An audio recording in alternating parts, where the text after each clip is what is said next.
Hello বন্ধুরা, আজকে আমি বানাবো ফুলকপির পরোটা। আর এই ঠান্ডায় ফুলকপির পরোটা খেতে কিন্তু দুর্দান্ত হয়। আর ফুলকপিটাও সুন্দর টাটকা একদম এই বৎসরের পাওয়া যায়। এই শীতকালেই তো নানান রকমের সবজিটা উঠে। তো এই সবজির মরশুমে নানান রকমের সবজি দিয়ে পকোড়া, পরোটা সমস্ত কিছু বানিয়ে করে দেখো, আশা করি ভালো লাগবে।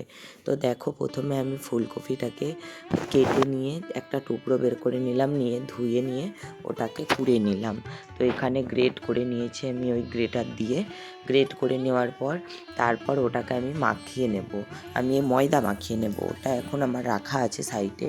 তো ময়দাটা আমি মাখিয়ে নেব। তো এখানে আমি ময়দা দিয়ে পরোটা বানাবো না, আমি বানাবো আটা দিয়ে। তো আটার মধ্যে অল্প একটু লবণ, অল্প একটু চিনি দিয়ে দিলাম। দিয়ে আমি এটাকে জল দিয়ে যেমনভাবে আটার রুটি মাখানো হয় সেইভাবে মাখিয়ে নেব। আর হ্যাঁ, তেল কিন্তু অবশ্যই দেবে, দিয়ে মাখিয়ে নেব। আর ওইদিকে মাখিয়ে নিয়ে এদিকে একটা কড়াই বসিয়ে দেবো, তার মধ্যে দিয়ে দেবো অল্প একটু সরষের তেল। আর তাতে দিয়ে দেবো একটু গোটা জিরের ফোড়ন। গোটা জিরের ফোড়ন দিয়ে ফোড়নটা পাকা হয়ে গেলে তারপর ওর মধ্যে দিয়ে দেবো গ্রেট করে রাখা ফুলকপিগুলো দিয়ে ভালো করে নাড়াচাড়া করে নেব। যেহেতু গ্রেট করা আছে, ওগুলো তো বেশিক্ষণ হতে লাগবেই না। তবুও ফুলকপির কাঁচা গন্ধ চলে যাওয়া পর্যন্ত এটাকে নেড়েচেড়ে নামিয়ে নেব।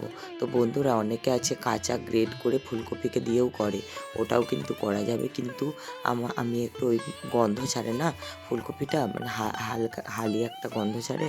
তো ওই গন্ধটা যাতে কেটে যায় সেই জন্য কড়াই নেড়ে নিচ্ছি। তো জিরের ফোড়ন দিয়ে তেলের মধ্যে এটা নাড়াচাড়া করে নেব। অল্প পরিমাণে একটু লবণ দেব, অল্প একটু কাঁচা লঙ্কার কুচি দেব, আর একটু ধনেপাতা দেব। দিয়ে ভালো করে এই মিশ্রণটা তৈরি করে নেব।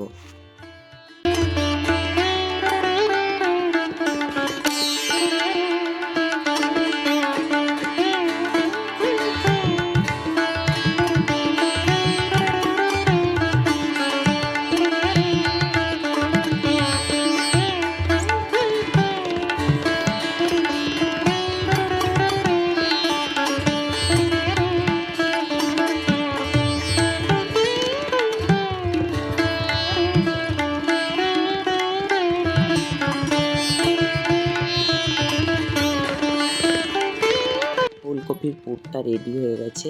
এবার ওটাকে আমি নামিয়ে নেব। নামিয়ে নিয়ে আমি এবারে যে আটাটা মাখিয়ে গুলি করে রেখেছিলাম, সেই দেখো আটাটা থেকে আমি এরকম বাটির মতো আকার করে নেব। করে নিয়ে এর মধ্যে আমি পুরটা ভরবো। তো প্রত্যেকটা পরোটারই পুর আগে আমি ভরে নেব, তারপরে বেলবো। তো দেখো, এইভাবে চেপে পুরটা ভরে নিতে হবে। দিয়ে এইরকম আবার গোল করে রেখে দেবো। তো চলো, প্রত্যেকটাই পরোটার মধ্যে আমি পুরটা ভরে দিই। তো ভিডিওটা চলাকালীন একটাই রিকোয়েস্ট, ভিডিওটা ভালো লাগলে লাইক করো, কমেন্ট করো, শেয়ার করো। আর যারা আমার চ্যানেলে নতুন তারা অবশ্যই চ্যানেলটা সাবস্ক্রাইব করে পাশে থাকা বেল বাটনটি বাজিয়ে দিও, যাতে আমার ভিডিও তোমরা সবার আগে দেখতে পাও।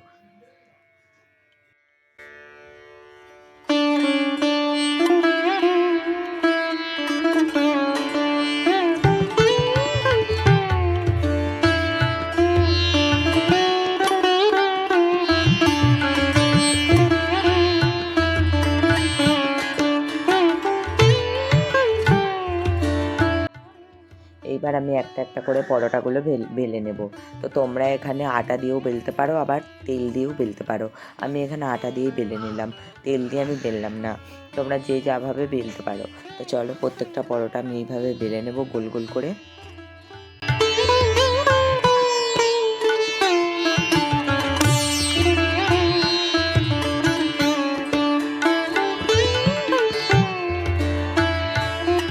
তারপর এখানে তাওয়া বসিয়ে দিয়েছি, আর একটা একটা করে পরোটা আমি দিয়ে উল্টে পাল্টে আগে সেঁকে নেব, তারপর ঘি দিয়ে ভেজে নেব।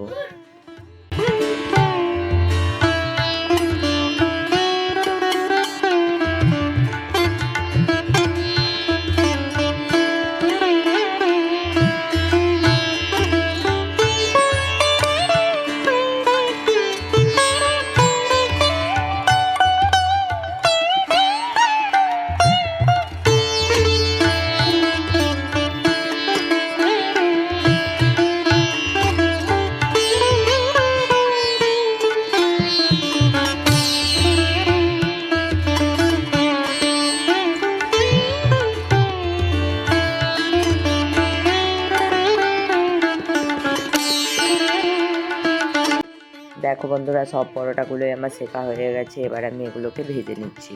তো বন্ধুরা, এইভাবে তোমরা পরোটা বানিয়ে করে খেয়ে দেখো, তোমাদের আশা করি ভালো লাগবে।